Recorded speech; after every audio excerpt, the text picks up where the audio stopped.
Ce matin, il n'y a pas d'immense surprise sur le texte qu'on va prendre, puisqu'on reste dans notre suivi du livre de Samuel, et plus particulièrement de l'office de Samuel en tant que tel, en tant que juge et prophète. Et la semaine dernière, on a fait 1 Samuel 9, et donc aujourd'hui, on va faire 1 Samuel 10. Voilà, formidable, aucune surprise, je vous ai dit. Et pourtant, ce texte, on en a parlé un peu cette semaine avec Thomas, vient parler de signes qui vont être donnés à un homme qui s'appelle Saül, qui va devenir roi d'Israël, et donc des signes qui vont confirmer sa royauté, qui vont l'encourager. Et on s'est fait la réflexion avec Thomas que parfois il y a quand même des passages de la Bible étranges, et ce passage qu'on va lire dans quelques instants en fait partie, parce qu'il y a des signes qui sont posés auxquels on ne s'attend pas, c'est un peu inattendu. Et je ne sais pas si parmi vous, il y a des gens qui apprécient les films de OSS 117. Est-ce que vous connaissez déjà les films? C'est un espion français qui n'est pas très doué, on peut le dire. Et il y a un signe qui est utilisé pour qu'ils se reconnaissent les uns les autres. Et je pense qu'on peut dire que c'est un signe un peu inattendu. J'aimerais simplement vous passer un court extrait de ce film, et vous allez voir là, peut-être si vous avez vu, du coup la référence va être implicite.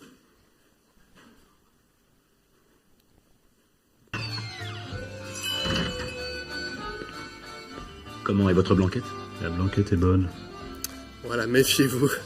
Si un jour on vous dit comment est votre blanquette et que l'autre répond la blanquette est bonne, c'est que vous avez en face de vous deux agents secrets. Donc un signe au premier sens qu'on ne discerne pas et pourtant qui veut dire quelque chose. C'est inattendu, mais ça veut dire quelque chose. Et donc Louis nous avait parlé la semaine dernière d'être prêt à l'inattendu. Et on pourrait dire que ce texte aujourd'hui nous invite à découvrir l'inattendu dans l'attendu de signes qui ont été posés auprès de Saül. Plus précisément, donc, c'est des signes annoncés par l'Éternel, par le biais de Samuel, qui vont manifester la souveraineté de Dieu, sa bienveillance à l'égard de Samuel, de Saül et de son peuple. Et ce passage pose également le cadre de l'appel de Dieu pour les hommes et les femmes que le Seigneur choisit, ainsi que les qualités qu'il attend d'eux.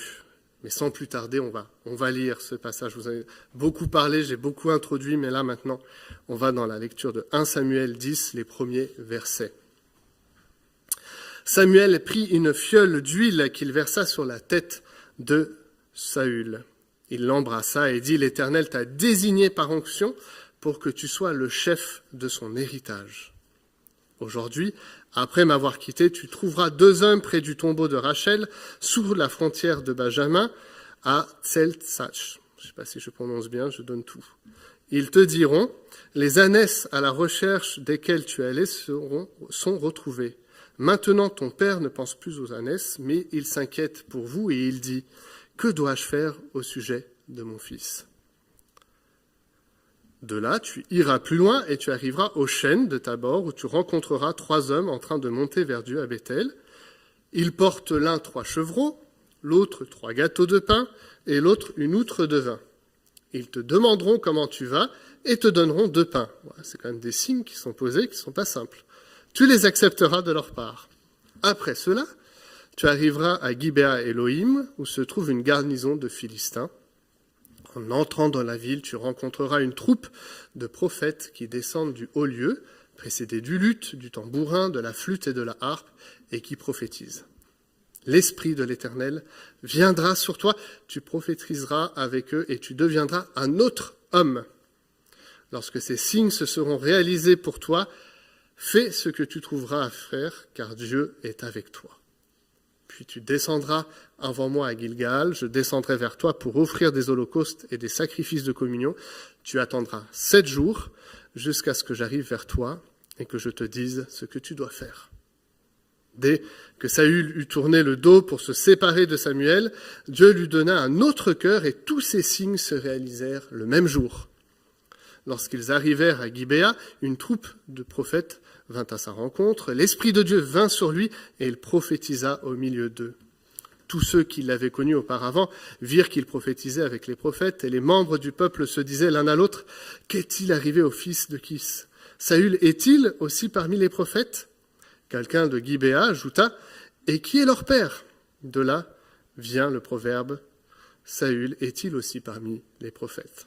Lorsqu'il eut fini de prophétiser, Saül se rendit en haut lieu. Son oncle lui demanda, ainsi qu'à son serviteur, « Où êtes-vous allés » Saül répondit, « À la recherche des ânesses, mais nous ne les avons pas aperçus, et nous sommes allés trouver Samuel. » L'oncle de Saül reprit, « Raconte-moi donc ce que vous avez dit à Samuel. » Saül répondit à son oncle, « Il nous a assuré que les ânesses étaient retrouvées. » Il ne lui dit rien de la royauté dont avait parlé Samuel. Amen. Alors, ce n'est pas du niveau de la blanquette dont on a vu l'extrait, mais quand même, c'est des signes qui doivent intervenir et préciser à Saül qu'il a été réellement choisi par Dieu et qu'il va être équipé en ce sens pour pouvoir être un bon roi. Samuel porte non plus ici le statut de juge, mais le statut de prophète. Il est le porte-parole de Dieu. C'est par Samuel que les paroles de Dieu vont aller à la rencontre de Saül. Saül vient d'être oint par Samuel, mais vous le comprenez un peu dans le texte, tout ça c'est un peu caché. Il n'y a que Samuel et Saül, avec le serviteur qui était présent auprès de Saül, qui ont connaissance de ce qui est arrivé. Et on va voir qu'il y a un déploiement où d'abord Saül doit recevoir pour lui-même, dans son être, en intimité, cet appel de Dieu, et puis qu'après cet appel va être donné et dispensé à l'ensemble du peuple pour que Saül soit reconnu comme roi. Premier élément donc de ce chapitre, dans les premiers versets qu'on a lus, Dieu va parler à Saül. Il va lui démontrer qu'il a fait un choix, que le choix du roi, c'est Saül, c'est lui qui deviendra roi d'Israël, mais qui ne va pas le laisser tout seul. Il va lui donner des signes pour qu'il puisse prendre courage et habiter cette royauté. Toujours, Louis Schweitzer, la semaine dernière, nous avait dit que les qualités présentées dans les chapitres précédents de Saül, c'est qu'il était grand et beau.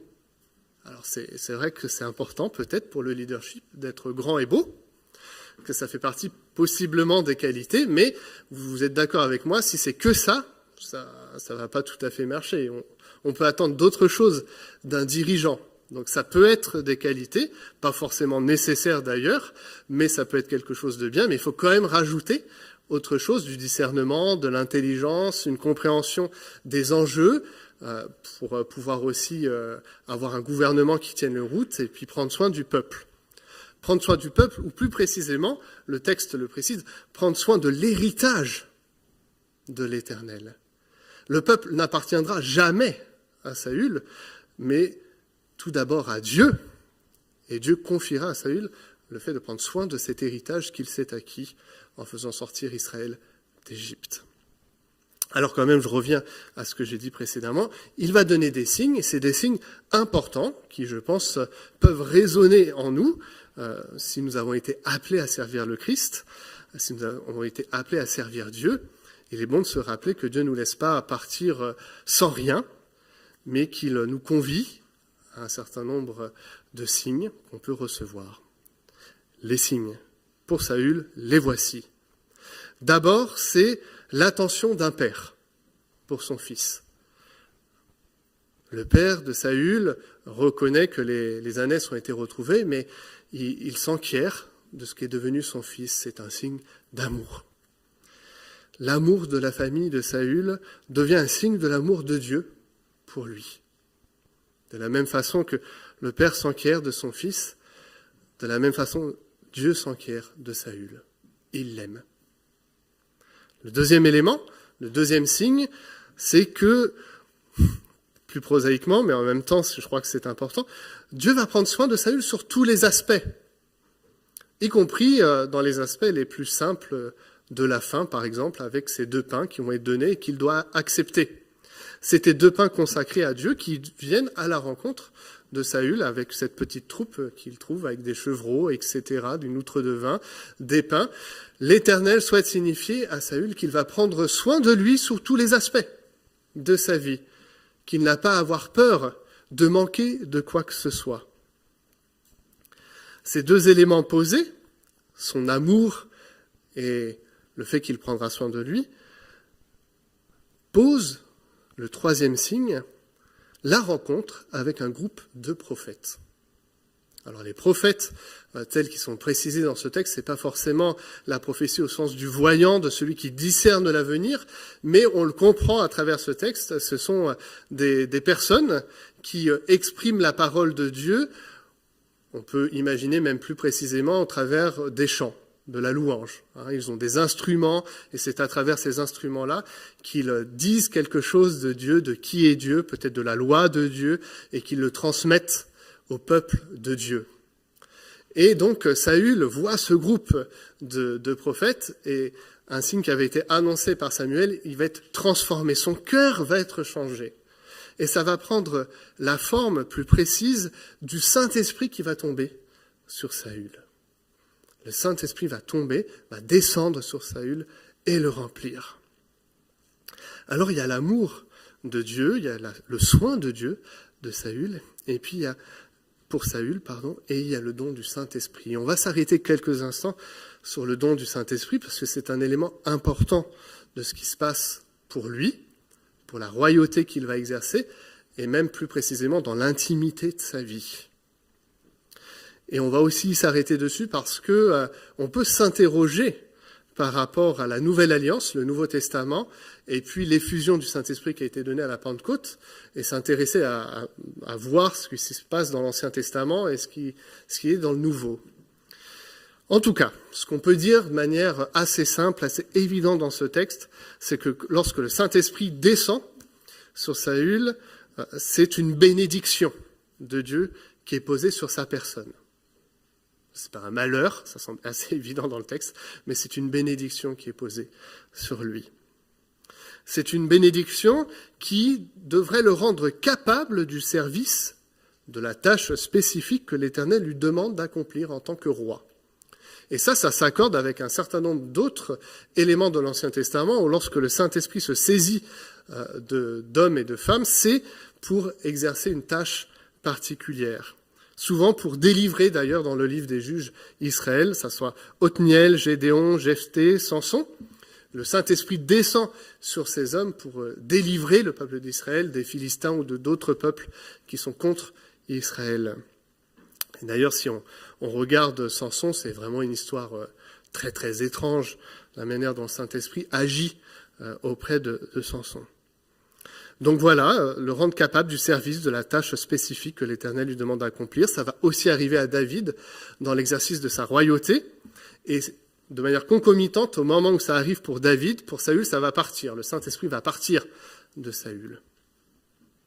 Et c'est là aussi où peut-être il faut s'interroger. Ce texte n'implique pas, je crois, une transformation radicale intérieure de conversion, ou ne précise pas l'état spirituel de la personne qui le reçoit. Il y a, dans l'Ancien Testament, la notion de temporaire, dans le don du Saint-Esprit. Ça peut être donné et ça peut être repris. Néanmoins, lorsqu'il est donné, au-delà de la bénédiction qui est posée, au-delà du fait de rendre capable à l'exercice du service que Dieu demande, il y a aussi, dans le don de Saint-Esprit, une connaissance particulière et intime de Dieu. Les mots employés pour décrire la transformation de Saül ne sont pas anodins. Son cœur est changé. Il est placé sur le bon chemin. Et d'ailleurs, il a tellement une connaissance plus intime, une découverte de la part de Dieu, qu'il tombe dans une joie débordante, dans une extase, dit le texte. Il rejoint les autres prophètes pour chanter, danser, à tel point que ceux qui le connaissent, qui sont de la même localité que lui, Gibéa, disent mais qu'est-ce qui s'est passé dans Saül ? Il a été transformé, ce bonhomme, c'est plus tout à fait le même. Il a été changé. La connaissance de Dieu, quand Dieu se révèle d'une manière particulière, il y a de la joie. Il y a de la joie à découvrir Dieu, il y a de la joie à découvrir ce qu'il a fait. Et donc, en tout cas pour Saül, c'est manifeste. C'est une joie débordante. Il est venu, Dieu s'est révélé à lui de manière intime. Alors tout ça, on le retrouve dans le Nouveau Testament, sauf le caractère temporaire.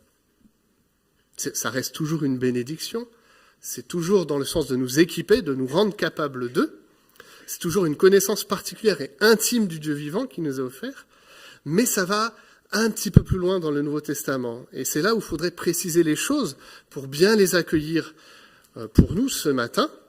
Dans le Nouveau Testament, dans le ministère du Christ, l'Esprit de vérité, le Saint-Esprit, reste et demeure en nous. C'est la parole du Christ qui nous est laissée dans l'Évangile de Jean, chapitre 14, verset 17. L'Esprit de la vérité que le monde ne peut pas accepter parce qu'il ne le voit pas et ne le connaît pas, vous le connaissez, car il reste avec vous et il sera en vous. C'est repris par l'apôtre Paul dans la lettre aux Éphésiens. En lui, vous aussi, après avoir entendu la parole de la vérité, l'évangile qui vous sauve, en lui vous avez cru et vous avez été marqués de l'empreinte du Saint-Esprit qui vous avait été promis. Il est le gage de notre héritage. Vous retrouvez ce terme dans Samuel. Cet héritage, maintenant, ça devient nous. En attendant la libération de ceux que Dieu s'est acquis pour célébrer sa gloire.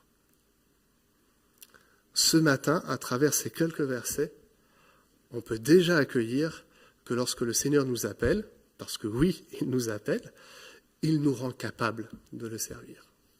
Et je ne sais pas pour vous, mais je trouve que c'est un puissant encouragement, parce que lorsqu'on reçoit l'appel, on peut se dire c'est trop grand, c'est trop haut, j'y arriverai pas.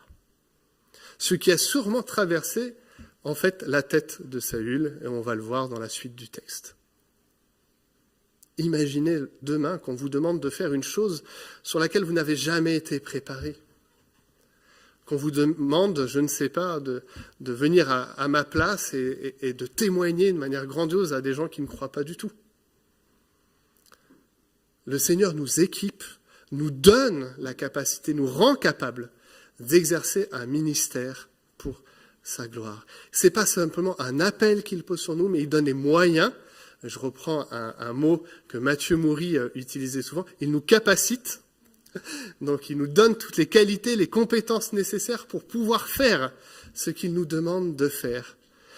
Et ça, c'est peut-être ce qu'il faut retenir dans ces quelques versets. Pour Saül, il a été choisi. La charge était lourde, mais il ne reste pas tout seul face à ce ministère. Dieu lui donne tous les moyens nécessaires pour qu'il puisse l'exercer. Il le met sur un chemin qui est bon, qui est juste. Il change son cœur, il vient à sa rencontre. Il lui donne un certain nombre de signes qui viennent appuyer cet appel. Et cet appel va passer de l'intime au public. Dans la manière dont le Seigneur vient se révéler à nous, il y a toujours quelque chose de très personnel. C'est chacun d'entre nous personnellement qui recevons un appel de Dieu, puis après, il faut que ça devienne un témoignage public. Il faut que ça soit dit, il faut que ça soit entendu, il faut que ça soit accueilli par l'Église et le monde. Et le baptême, par exemple, c'est quelque chose d'assez manifeste où on exprime publiquement quelque chose qui s'est vécu intérieurement.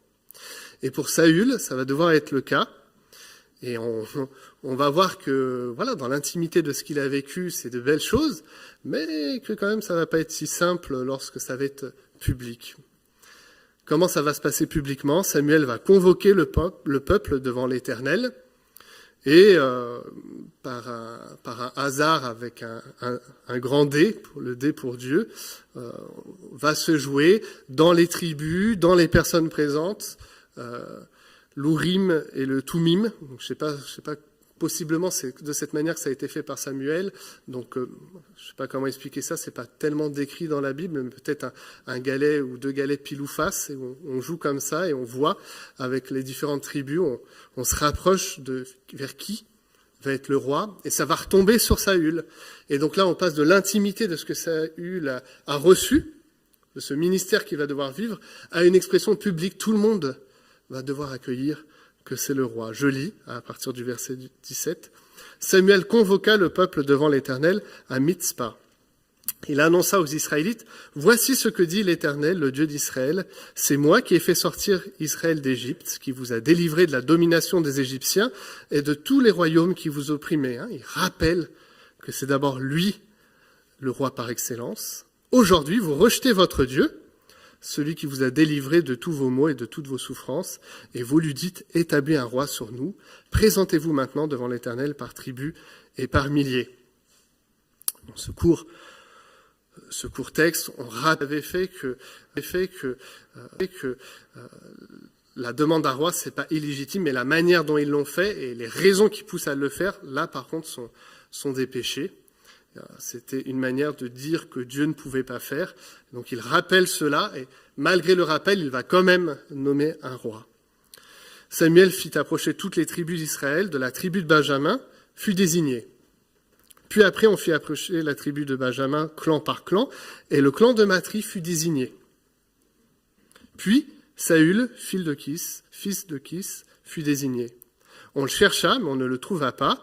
On consulta de nouveau l'Éternel en demandant, y a-t-il encore un homme qui soit venu ici? Et l'Éternel dit, c'est là où ça devient un peu comique, il est caché vers les bagages. On courut le tirer de là et se présenta au milieu du peuple. Il les dépassait tous d'une tête. Ah oui, il était très grand. Samuel dit à tout le peuple, voyez-vous celui que l'Éternel a choisi? Il n'y a personne dans tout le peuple qui soit pareil à lui. Et tout le peuple cria, vive le roi! Samuel fit alors connaître au peuple le droit relatif à la royauté, et il l'écrivit dans un livre qu'il déposa devant l'Éternel. Puis il renvoya tout le peuple, chacun chez soi. Saül aussi alla chez lui à Gibéa, accompagné des hommes de valeur dont Dieu avait touché le cœur. Il y eut toutefois des vauriens qui dirent, « Quoi, c'est celui-ci qui nous sauvera ?» Ils le méprisèrent et ne lui apportèrent aucun cadeau, mais Saül n'y prêta pas attention. Dans cette deuxième partie de ce chapitre, on passe de l'intime, de ce que Saül a reçu pour lui-même, à une expression publique. Tout le peuple doit maintenant considérer Saül comme leur roi. Le cadre est posé. Dieu rappelle que c'est d'abord lui le maître par excellence, le souverain de l'ensemble de ce peuple. C'est lui qui a fait sortir les Israélites d'Égypte, qui les a délivrés de la domination des Égyptiens.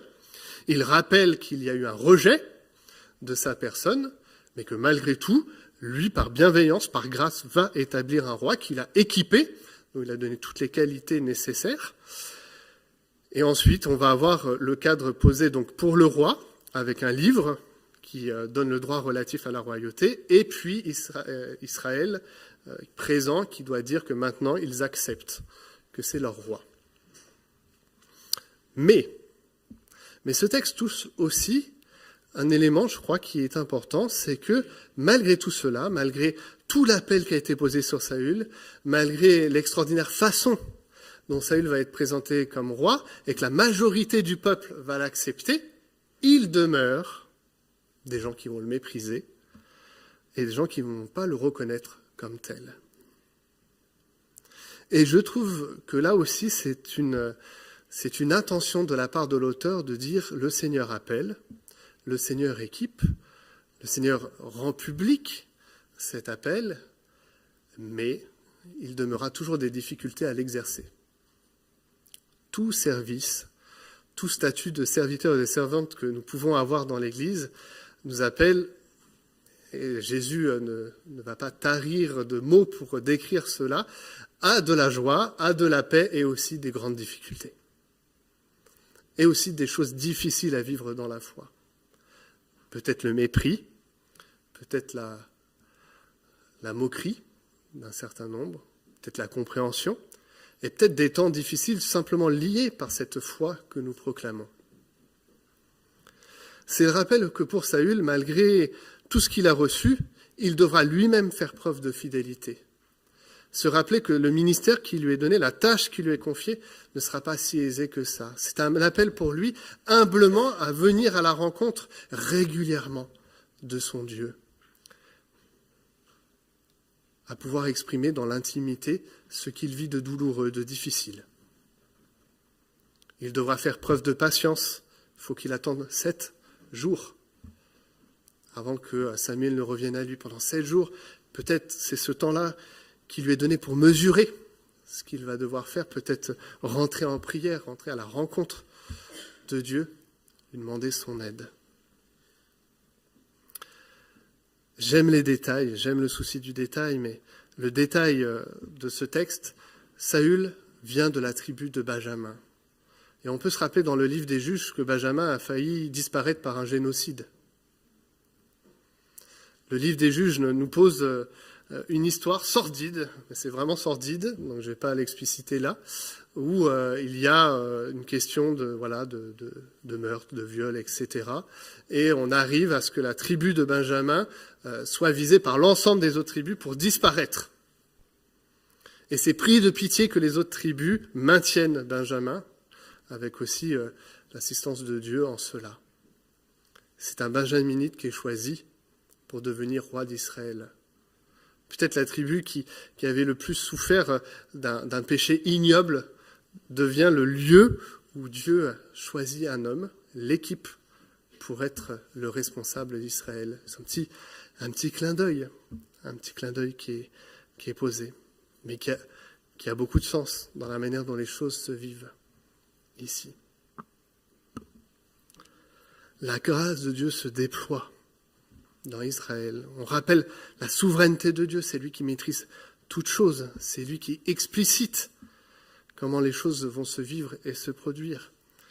Mais il donne à chacun d'être partie prenante de cette histoire. Alors j'aimerais très succinctement parler de mon expérience personnelle en tant que pasteur, parce que je trouve que c'est un beau texte pour un culte d'installation d'un pasteur. Ça, c'est de se rappeler que le Seigneur nous équipe dans le ministère, qui peut être pastoral ou autre, et j'y viendrai, et qu'en même temps, comment le dire poliment, tu vas le faire et tu vas bien en baver. Mais accroche-toi mon gars, tu vas réussir au bout. Et je pense que c'est vraiment l'appel qu'on peut recevoir en tant que ministre de la parole. C'est un beau ministère, mais qui n'est pas toujours simple. Et j'ai envie de dire maintenant, pour ouvrir à toute l'Église, nous avons tous des ministères, nous sommes tous disciples du Christ. C'est super, c'est génial, et en même temps, c'est pas simple.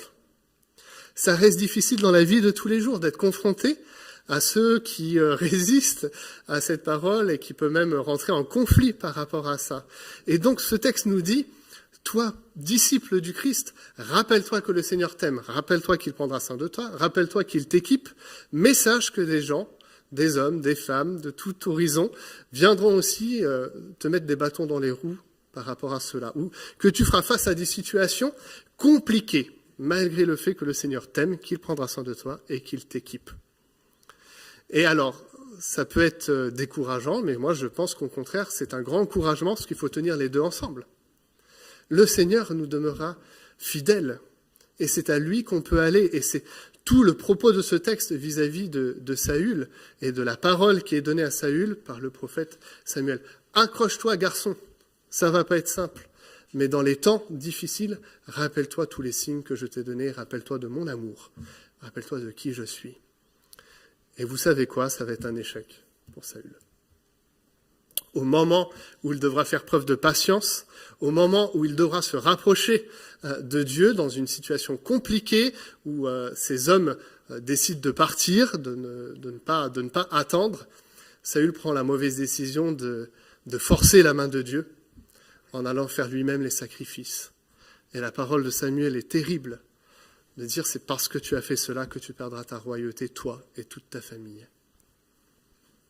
Combien de fois la tentation est grande pour nous de se rappeler tout ce qu'on dit là ce matin et de sortir de ce culte en se rappelant, en ayant même les versets en tête de ce que Dieu est pour nous. Puis après, dans une situation qui vient nous heurter, parfois même nous broyer parfois, la tentation très forte de dire voilà, je sais tout ça, mais je vais gérer moi-même. Je sais que Dieu m'aime, je sais que Dieu prend soin de moi, je sais qu'il m'a donné son Esprit Saint, que le Saint-Esprit habite en moi, que j'ai tout pour faire bien, mais quand même là, le temps est tellement difficile, l'attente est tellement longue, les paroles du psalmiste peuvent résonner. Où es-tu, Seigneur? Alors que les gens se manquent, où est ton Dieu? Mon âme est abattue, où es-tu? Et c'est dans ces moments-là qu'on peut se rappeler, se souvenir de tout ce que le Seigneur a fait dans nos vies, de l'œuvre de l'Esprit Saint dans nos existences, de venir à la rencontre de Dieu quand on se sent méprisé, abattu, moqué, incompris. Dans le ministère qu'on peut avoir, dans le service qu'on peut avoir de l'Église. Car de la même façon que Saül était un simple serviteur, nous le sommes.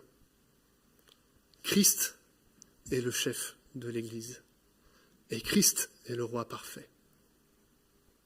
Christ n'est pas Saül qui vient avec ses différentes fragilités, qui ne sont pas des péchés en eux-mêmes, mais on voit bien que c'est un homme qui doute, qui a peur. Et c'est dans l'exercice de nos fragilités vécues que se déploie la foi. Parce qu'on vient tous avec nos imperfections, on vient tous avec nos fragilités. Mais est-ce que nous faisons de nos fragilités un moyen de s'approcher de Dieu, ou au contraire de s'en extraire de cette relation? Parce qu'on ne sait pas y faire face, on ne sait pas comment gérer. Jésus s'est fait homme. C'est ce que nous affirmons, donc il sait par quoi nous pouvons passer. Mais il y a aussi la continuité de ce texte. Il a manifesté son amour. Il a manifesté sa grâce. Il a manifesté qu'il prendrait soin de nous sous tous les aspects. Il a manifesté qu'il nous donne les moyens.